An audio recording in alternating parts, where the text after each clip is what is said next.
Today's essay topic. In many countries, traditional teaching methods centered on rote learning and examinations remain dominant, despite growing calls for reform. Educators and researchers increasingly advocate for curricula that prioritize critical thinking and creativity over the memorization of facts. Why do you think conventional education systems have been slow to change? What measures could be taken to modernize classroom learning? Here is a Band 9 model essay on this topic, and after you hear it, we will break it down together so you can understand exactly what makes it Band 9 quality. If you are new here, subscribe now. This channel will help you improve your IELTS band score. Despite widespread recognition that memorization-heavy schooling leaves graduates ill-equipped for a rapidly evolving world, deeply entrenched pedagogical traditions continue to dominate classrooms across many nations. This resistance to reform stems primarily from systemic inertia and the vested interests of key stakeholders, yet a combination of policy-driven accountability and teacher empowerment could accelerate a meaningful transition towards inquiry-based education. The persistence of conventional teaching is, above all, a consequence of examination-centered accountability systems that reward recall over reasoning. When universities and employers continue to select candidates on the basis of standardized test scores, schools face considerable pressure to optimize instruction for those metrics rather than for broader intellectual development. Seldom do administrators risk adopting unproven pedagogical models when a school's reputation and its students' admission prospects depends on measurable, comparable results. Having designed their curricula around predictable assessment formats over many decades, institutions find it operationally and culturally disruptive to reconceive what learning should look like. It is this deep alignment between traditional assessment and traditional instruction that renders piecemeal reform almost inevitably superficial. Substantive modernization, however, is achievable through coordinated action at both the systemic and classroom levels. Policymakers could redesign national assessments to reward analytical writing, collaborative problem-solving, and applied reasoning, shifts that would signal to schools that cultivating these capacities is both valued and expected. Although redesigning these frameworks demands considerable political will, countries that have reformed their assessment structures while providing educators with adequate preparation and ongoing support have demonstrated that student achievement need not decline during this transition. Simultaneously, sustained investment in professional development would enable teachers to transition from didactic delivery towards facilitated inquiry, a shift requiring not merely new techniques, but a reconceptualization of the educator's role. If governments also embedded project-based learning within mainstream curricula, rather than treating it as an extracurricular supplement, students would be expected to produce, question, and debate rather than passively absorb. In sum, the entrenchment of rote-based schooling reflects rational institutional responses to flawed incentive structures rather than any inherent resistance to progress. Realigning assessment priorities and equipping practitioners with the necessary expertise represent the most viable pathway to classrooms where curiosity, rather than compliance, defines the learning experience. Now let us break the essay down. The introduction does two things simultaneously, and it does them in a single, controlled sentence each. The first sentence establishes the tension at the heart of the question, placing the phrase memorization-heavy schooling in direct contrast with the demands of a rapidly evolving world. Notice that the writer does not say what the question already says. Instead, they reframe the issue and introduce their own language immediately.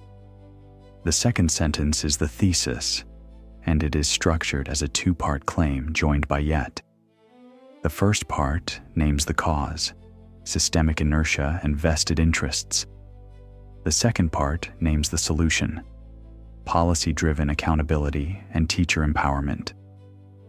A Band 9 introduction does not ask questions, does not make promises, and does not repeat the task.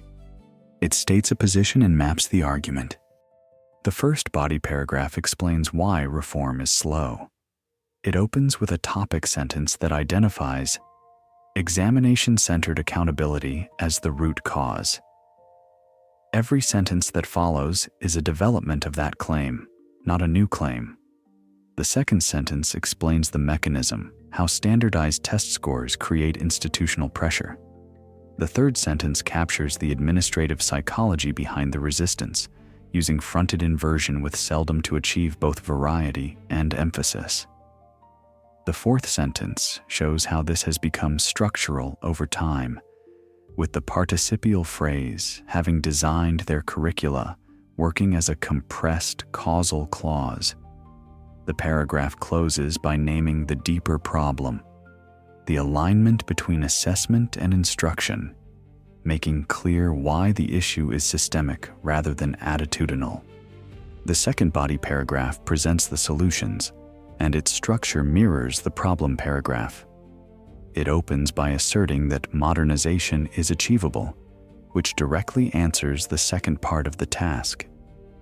Each solution is then explained with enough specificity to be credible.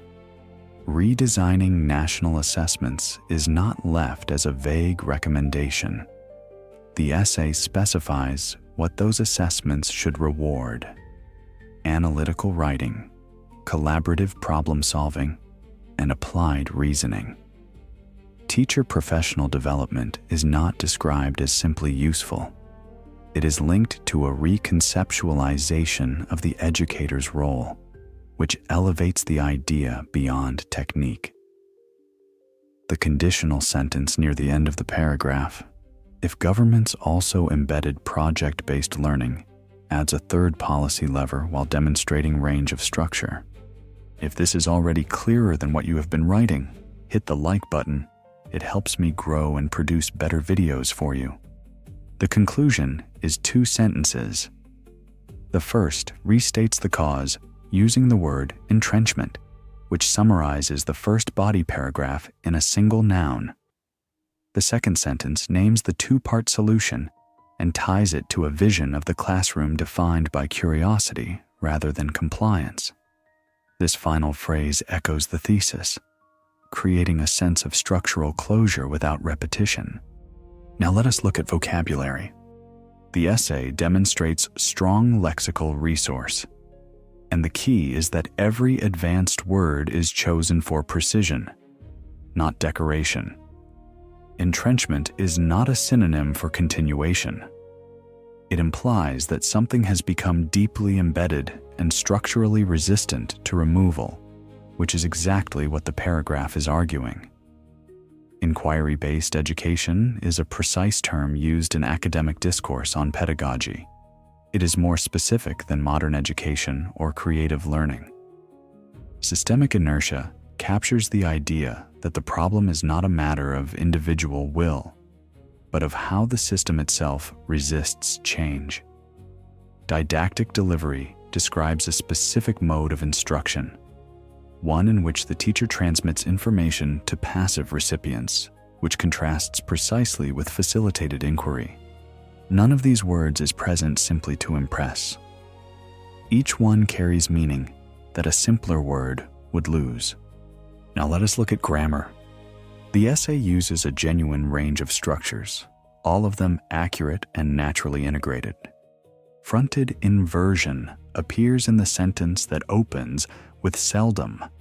Seldom do administrators risk adopting unproven pedagogical models when a school's reputation and its students' admission prospects depends on measurable, comparable results.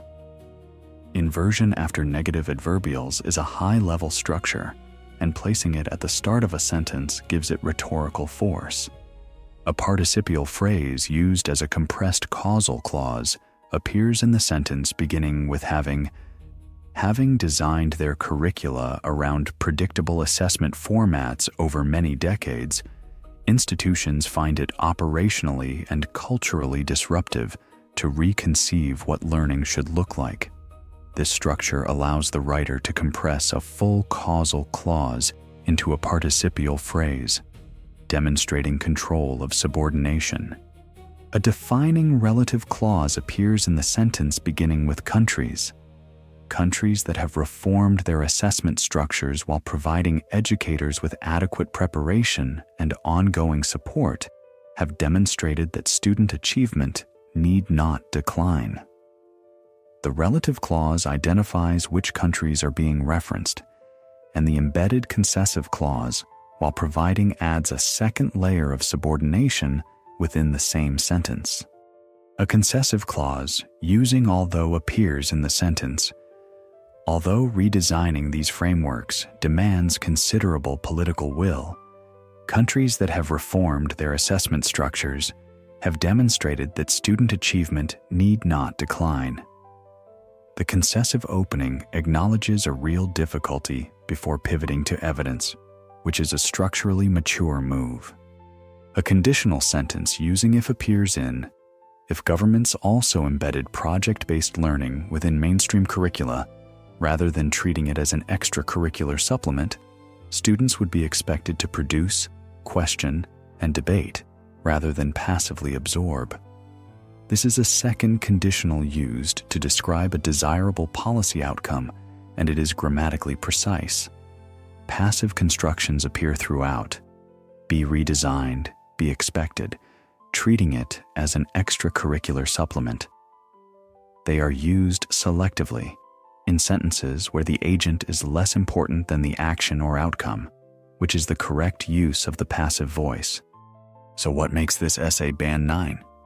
It is not the vocabulary alone, and it is not the grammar alone. It is the combination of a clear, defensible position, paragraphs that develop one idea thoroughly rather than listing several ideas briefly, word choices that carry precise meaning, and grammatical structures that are both varied and accurate. The essay never loses control of its argument. Every sentence extends or supports the sentence before it. That is what coherence means in practice, not just logical ordering, but a continuous line of reasoning that the reader can follow without effort. Work on making your IELTS essay do those things, and your band score will follow.